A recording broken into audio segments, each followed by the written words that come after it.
I still remember that October afternoon in Maine, when the wind from Casco Bay rattled the windows of my small apartment.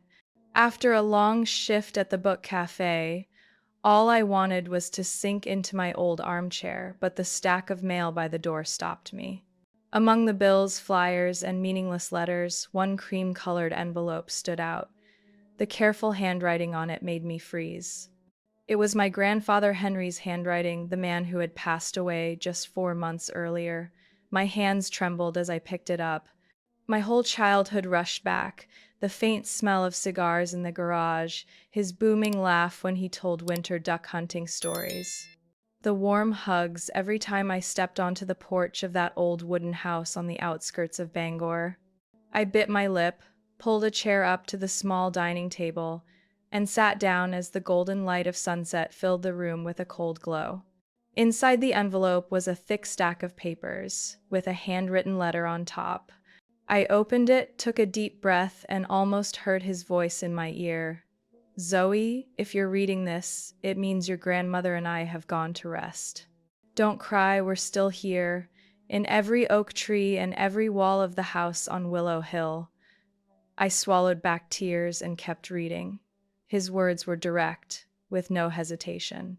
All the assets, the 3-story wooden house on Willow Hill, the 40-acre plot of land, a savings account worth nearly $12 million, along with the entire library and the lifetime stamp collection he cherished were left to me. No conditions, no sharing, no ifs. I let the letter fall onto the table, stunned. My heart pounded like a drum. I was only a 29-year-old woman working full-time at a book cafe just to get by. I had never imagined managing such an enormous inheritance.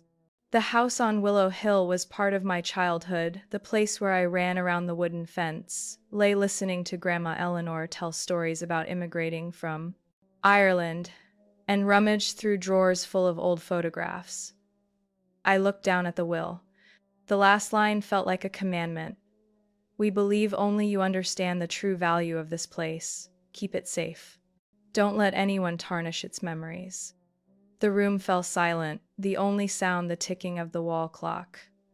I pressed my hands to my face. I knew exactly what awaited me. My parents, especially my mother, Patricia, who always valued status and money, and my brother, Lucas, 32, living in New York, chasing failed startups and constantly broke. They would never accept that everything now belonged to me. I stood, walked to the window, and stared at the bare branches trembling in the wind. Fear hit me hard. How could I handle this responsibility? I was just Zoe, the girl always compared to Lucas, always criticized by my mother for choosing a slow and meaningless life in a small town instead of chasing bright city lights. I turned back to the table, touching the thick paper, feeling every stroke of his pen. I couldn't abandon this inheritance. It wasn't just money, it was family history, love, and the trust my grandparents placed in me. The house on Willow Hill wasn't only bricks and shingles, it was my childhood, their memories, and the promise I once whispered by Grandma's hospital bed. I'll take care of the house. Don't worry. I knew from that moment my life would never be the same. The letter wasn't just news of an inheritance, it was the spark of a storm within the family. Clutching the will tightly, I drew in a deep breath and whispered to myself, Zoe, you must be strong. This is yours, and you will protect it to the end. I folded the stack of papers and placed them into the old wooden box my grandparents had left in my small apartment. That night, I barely slept. Every time I closed my eyes, I imagined my mother Patricia with that familiar scrutinizing gaze and her constant criticisms, walking into the Willow Hill house as if it had always belonged to her, and Lucas, my brother, would never miss the chance. He had grown used to begging money from friends and from our mother, and now he would be convinced that the $12 million were his. I remembered clearly last year's dinner, the last time we all sat at the same table. Lucas had just lost everything in a restaurant investment and was drowning in debt. He looked at me, smirking. So, you're planning to work at that book cafe forever? When will you ever afford a proper apartment? My mother only sighed and said, if you had listened and moved to Boston to work as an accountant for Uncle Mark, things would be different now. A woman can't keep living this kind of small life. I stayed silent, though bitterness burned inside me. And then Patricia bluntly declared, your grandparents' assets will be decided by the family. Don't think you'll have more rights than Lucas. That sentence still cuts deep. Now, with the will in front of me, I knew the storm was coming. They would never accept this reality.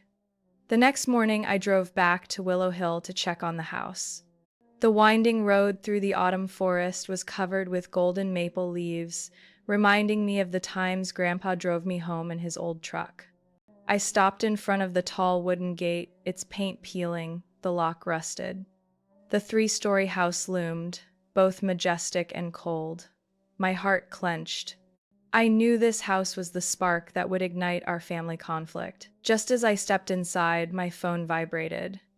Lucas's name flashed on the screen. I hesitated, then answered. Zoe, I heard the news. His falsely cheerful voice said, congratulations. Mom knows too.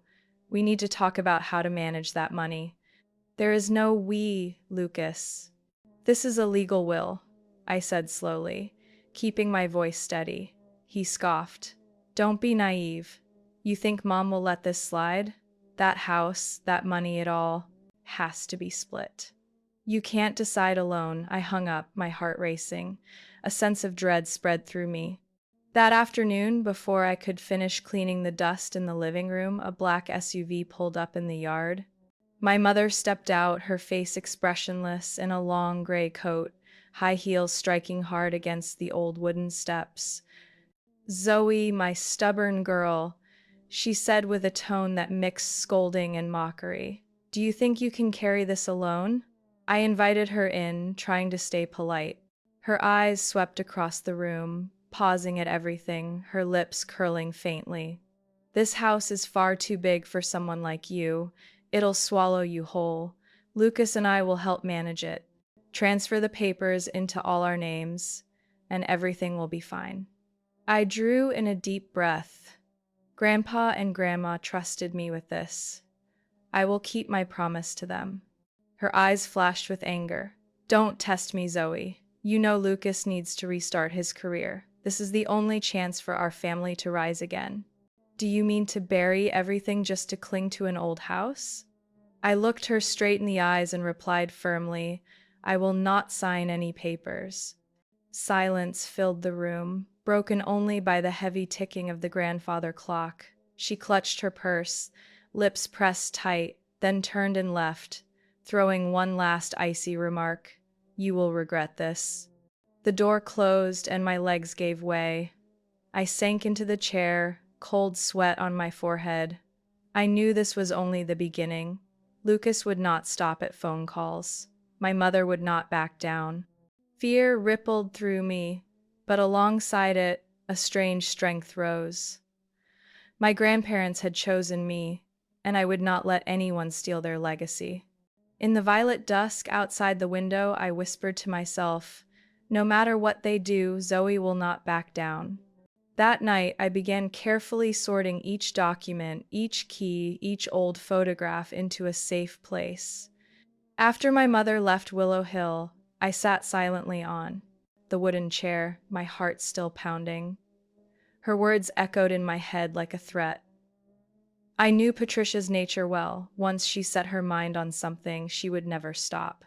Lucas was even more dangerous, short on money, but overflowing with ambition. If I didn't act quickly, both of them would find every loophole to pull the inheritance their way.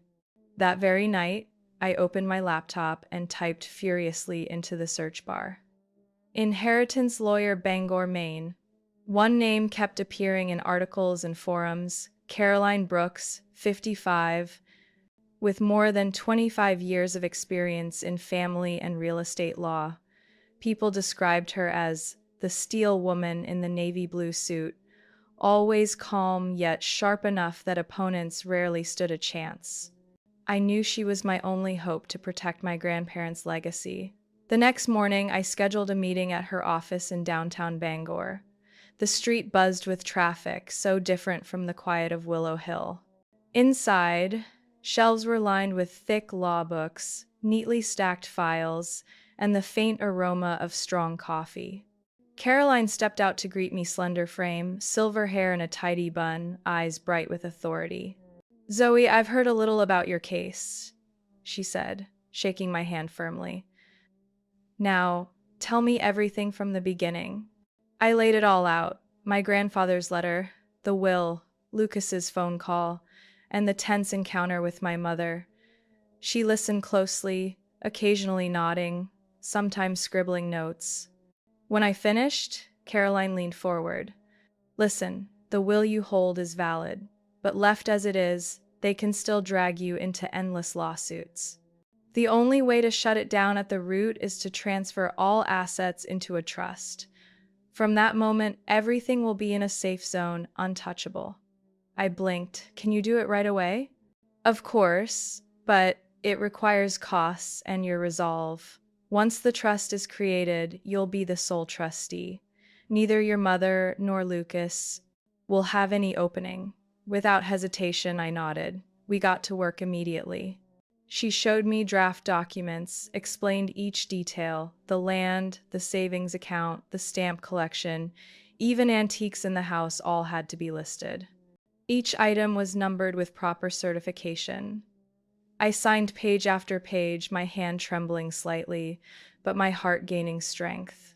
"From now on, this is the Willow Hill Trust," Caroline said, sliding the file toward me. "And you, Zoe, are the only one with authority."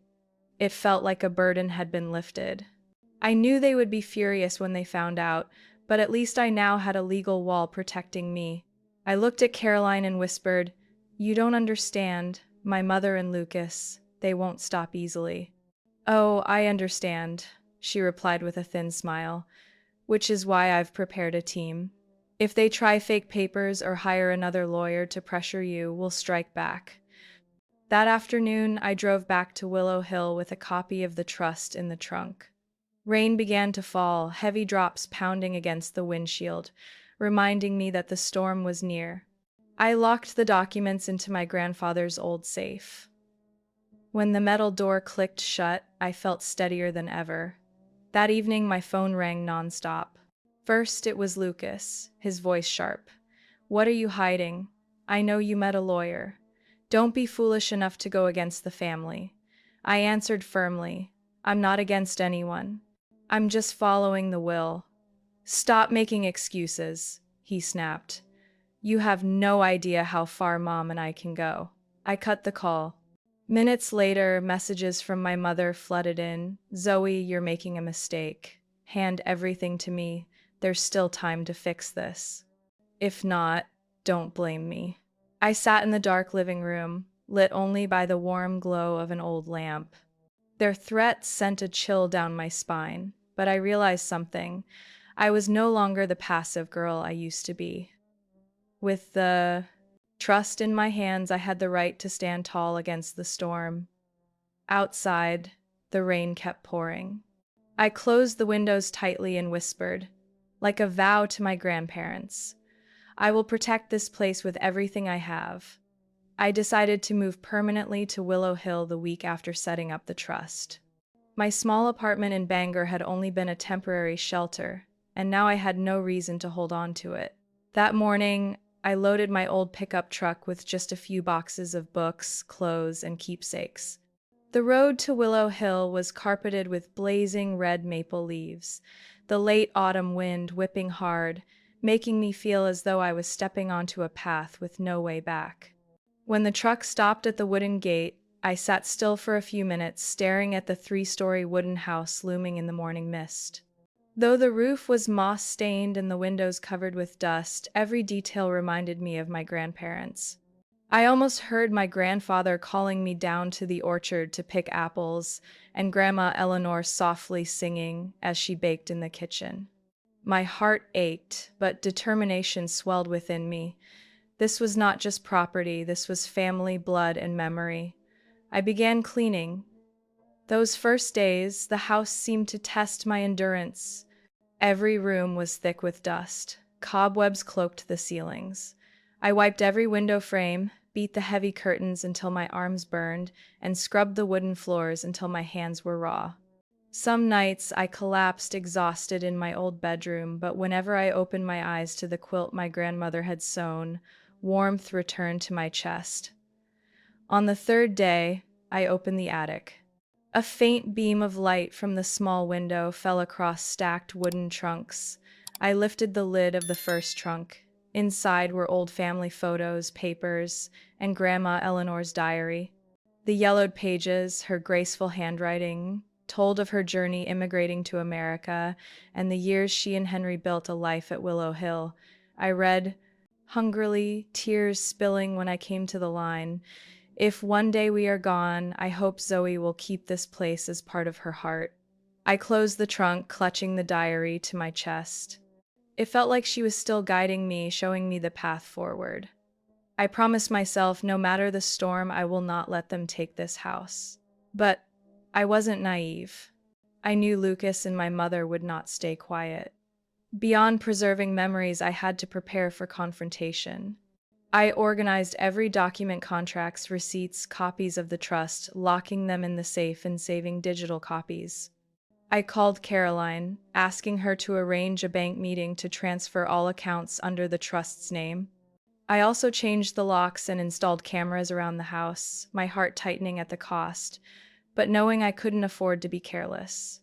At night in the living room, I often pictured Lucas arriving with that crooked smile, or my mother dragging a suitcase up the steps with her cold stare. Those images robbed me of sleep. Instead of breaking down, I trained myself in discipline, journaling each evening, listing completed tasks and next steps, like a private declaration of war to myself.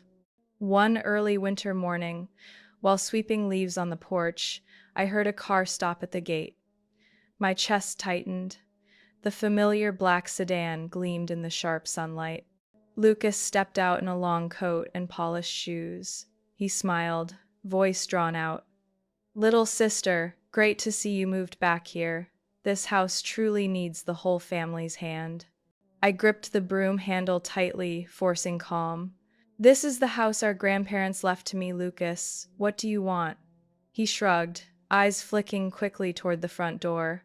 "Just making sure you're not overwhelmed. Mom and I can help manage. Don't try to carry it all alone." I stepped onto the porch, blocking the way. "You don't need to worry. I can handle it." For a split second, his smile vanished, replaced by a sharp, cold look. Lucas muttered, "You'll see soon enough." He turned, got into the car, and sped off. I stood there, hands trembling, but my resolve only hardened. I knew the real storm had begun. That evening, I opened Eleanor's diary and wrote one more line at the bottom of the page. "I've come home, Grandma, and I'm ready to keep this flame alive, even if it means standing against my own family." Each word felt like a vow. I sat under the dim golden lamp, listening to the wind howl on the porch, realizing with clarity, Willow Hill was no longer just memory. It was the front line I had to defend with all my faith and strength. Sunday morning, while I was shoveling snow off the path to the gate, the familiar sound of an engine returned. Lucas's black sedan stopped right in front of the porch. He stepped out, dark wool coat, silk scarf at his neck, his face lit up with a smile I knew was nothing but calculation behind the surface. "Zoe," he spread his arms as if this were a joyful reunion, "you really surprised me. This house, it looks completely different already." I tightened my grip on the shovel, saying nothing. Lucas didn't flinch. He walked straight up onto the wooden porch, glancing around as though he were inspecting a property just listed for sale. "Listen," he began in a honeyed tone. "Have you thought about selling this place? Or at least renting it out? Do you realize how high property values are here? A house like this, near ski resorts, could easily bring in a few $1 million. I stood squarely in front of the door, my back straight. "This is our grandparents' legacy. It's not something to be bargained or traded. Lucas raised his eyebrows, smirked. You're always so sentimental. Cash is what secures the future. With the sale money, you could buy a modern apartment in Portland and still have plenty left to invest. And if you don't want to sell, I have friends in New York ready to rent. Long term, you'd have steady income, no more grinding at that book cafe. I inhaled deeply, voice firm. Can you stop? I don't care about those offers. Grandpa and Grandma entrusted this house to me, and I will honor that. The smile on his face faltered, replaced quickly with feigned pity. He shook his head. You're trapped in illusions, Zoe. This house won't support you. It only drowns you in old memories. You need to be more realistic. I couldn't hold back any longer and snapped. Realistic? You mean selling off our family's past to pay your debts? Or so Mom can gamble more on stocks? You want this house to patch up your reputation in New York, don't you? His eyes flashed with anger, but he forced a grin, lowering his voice. You're thinking badly of your own family. Mom and I just want to help. Don't make things harder than they need to be. I opened the door, gesturing firmly. You should go. He stood still a moment, then shrugged, his tone colder. Fine. But remember what I said today. When you can't hold out anymore, you'll come to me. When the door shut, I collapsed onto the living room chair, heart pounding. I knew Lucas wasn't letting go. The look in his eyes as he turned away was a promise of a long battle ahead. That evening, I pulled out Grandma Eleanor's diary, turning to the page where she once wrote, "The day will come when this house tests your courage.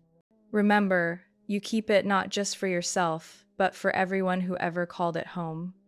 I set the diary on the table, eyes fixed on the old oil lamp. I understood that from now on, I wasn't just cleaning and repairing. I was preparing for an unrelenting confrontation with my own blood. And the only faith I had was knowing my grandparents were still with me, giving me strength against every scheme. Outside, the winter wind howled, whipping hard against the glass panes.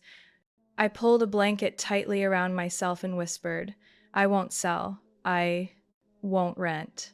This is where I belong, and no one has the right to take it away.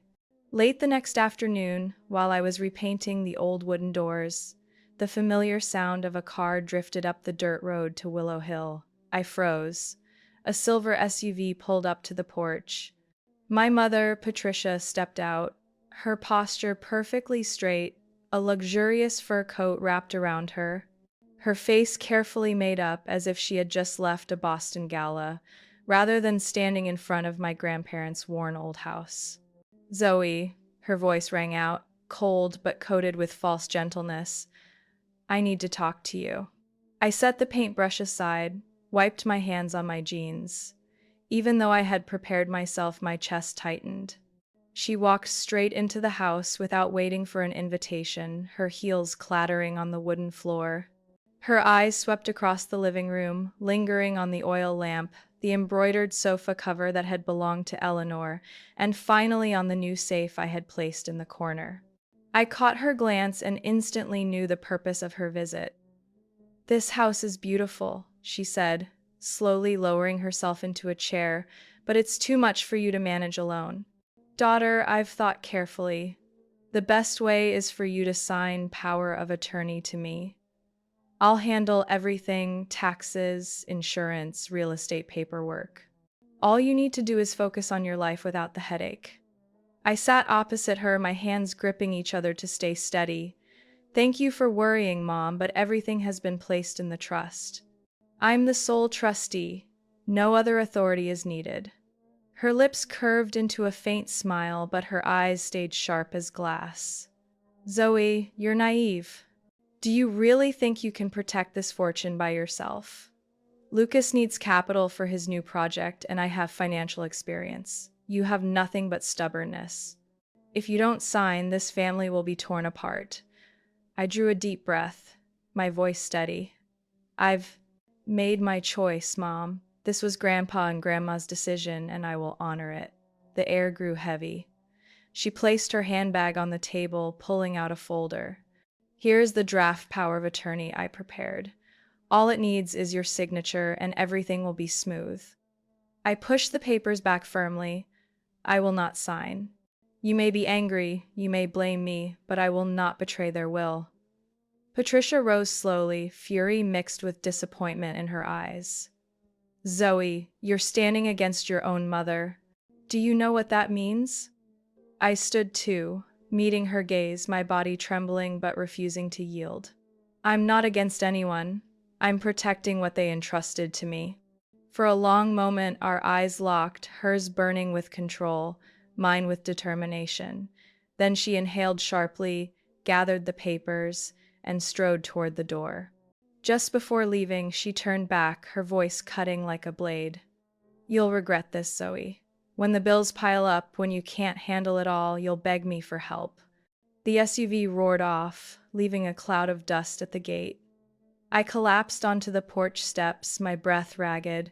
I knew her words weren't just a threat. She would return, perhaps with harsher tactics. That night, I opened Eleanor's diary again. The faded lines whispered, "There will be times when family tests you, but if you hold fast, truth will shield you."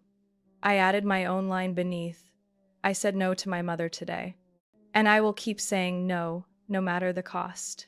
Outside, the wind screamed through the maples, whirling dry leaves into spirals. I leaned my forehead against the cold window frame and closed my eyes. On a gray Saturday morning, just as I poured myself a cup of coffee, the roar of an engine echoed from the dirt road leading to Willow Hill. I stepped onto the porch and froze. A green moving truck stopped at the gate, followed by my mother's familiar silver sedan. Lucas jumped out first, white shirt, tie hanging loose, a smirk stretched across his face. My mother, Patricia, emerged with eyes cold as ice. "Zoe, open up," Lucas called, voice sharp.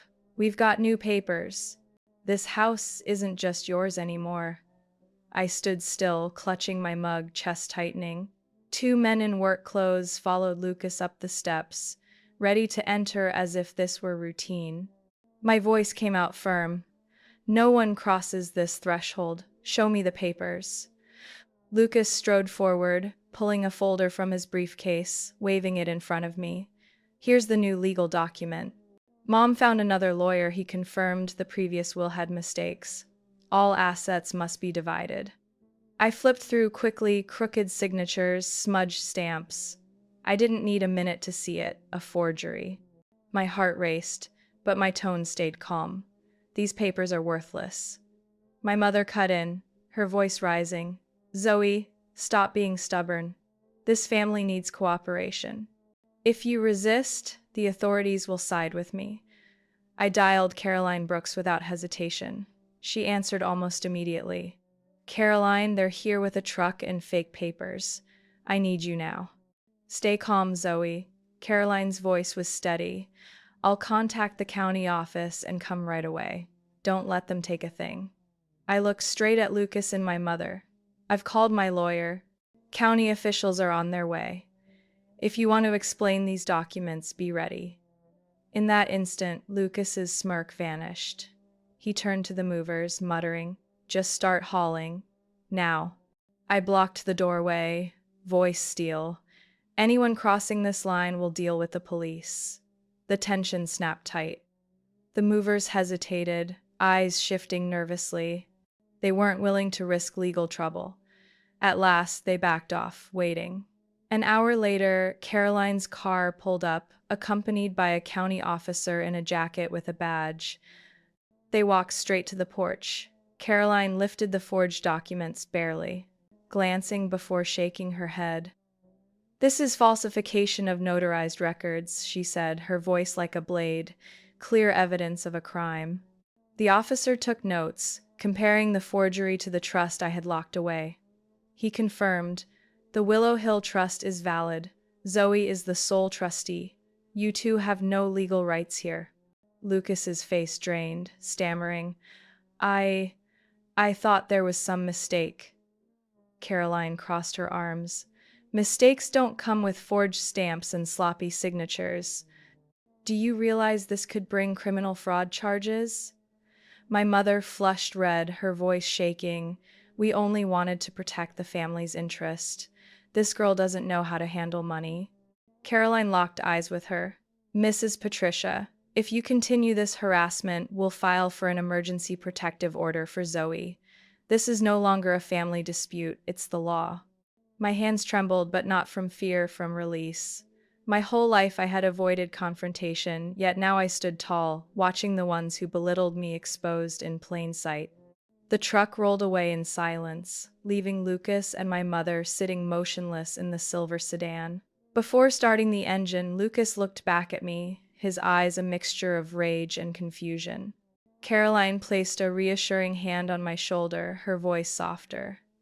Zoe, you did the right thing. Remember, they'll try again, but the law is on your side now. That night, I sat alone in the living room, lamplight spilling over Eleanor's diary. I wrote, "Today, they tried to steal this house, but I held it, and I won't stop." Outside, the wind battered the windows, a reminder that the battle wasn't over.